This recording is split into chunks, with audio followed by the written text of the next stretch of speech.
my current role is leading the global energy transition practice for partners and performance.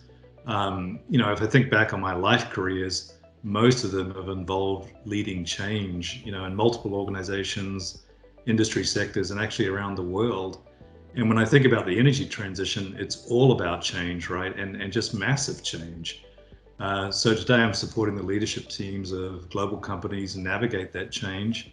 It's fast paced, it's complex, and it's incredibly exciting to see the impact we can have. I'm Skipp Williamson, the Managing Director of Partners in Performance, and very actively involved in our energy transition practice. It is one of the big themes for our clients around the world. Andrew, just to sort of kick things off, one of the significant changes that we're seeing in the energy industry is that many of the global governments are committing to more aggressive emission reduction targets. Why do you think that is? Yeah, probably two reasons, Skip. The role of emissions in the climate change has really been elevated as a critical issue in the public's eye. And, events like COVID, right, have increased the awareness that we really are a connected world. So that's really applying a lot more pressure to governments. I think the second reason is that governments are also recognizing the cost of climate change. It's just escalating, right? I mean, the severity of weather events is just one example. And of course, now increasingly you hear about the long-term concern around the security of the food chain, right? As an example. So this is coming down to an issue of national security. And so that's why governments are taking this far, far more seriously. And you see more and more governments taking action and very concrete action. So Andrew, what impact does this government intervention have for organisations globally? What are we seeing? Well, governments can respond really in two ways, right? And it's primarily through policy or regulatory mechanisms to try to drive the change they want. So for example, on sort of the regulatory side or legislative side, you're seeing again countries like Canada or Australia increasingly, and we're going to see this in Europe too, are taking a much more strident view around big projects and mandating that those projects are not going to get approval and permits to proceed unless there's a credible path demonstrated to carbon neutrality, for example. And this is a major issue for one of our clients that we're working with right now, who has a project which they are trying to demonstrate they've got a credible path to carbon neutrality. And it's a big challenge, but that's one dimension of which they're coming at it. In fact, we've got a number of clients who have projects that need to show a path to carbon neutrality.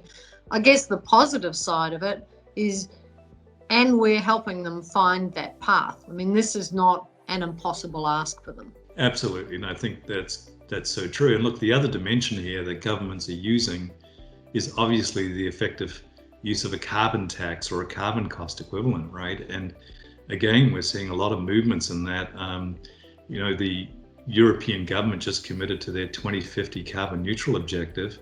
They have a emissions trading scheme active in Europe, and that has really elevated the cost of those carbon credits in the European trading scheme. And so they're also now talking in Europe of bringing in this cross-border adjustment mechanism, which means any imported goods into Europe are going to be equalized on their carbon content.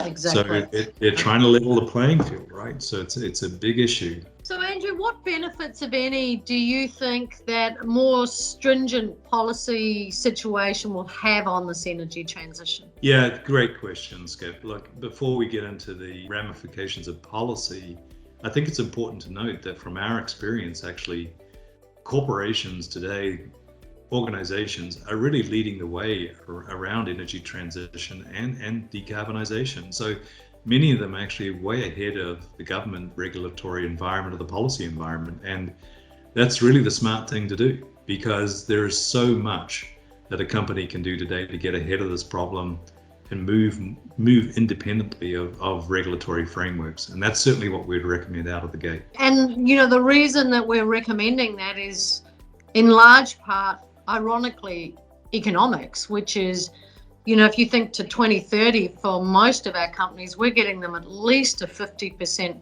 emission reduction, all paid for by someone else with green capital and with a major significant cost reduction in parallel. So this is one of those no regrets, get on with it moves.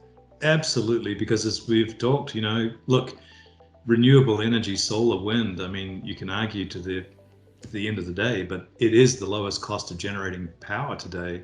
So if you take advantage of that, it's a compelling economic equation for a company that's using a lot of power. Energy in your operations, just being more efficient, just driving better productivity around your energy use, it saves dollars. And as you said, most of these projects are positive to the economics, positive to the bottom line. And then of course, for the company, when they get their emissions down, it's hugely important for their consumers that are using their products, their investors that are investing in their companies to see that trajectory. And for many of them, their employees. Absolutely, yep. And this is a big equation too, and we see this repeatedly, right?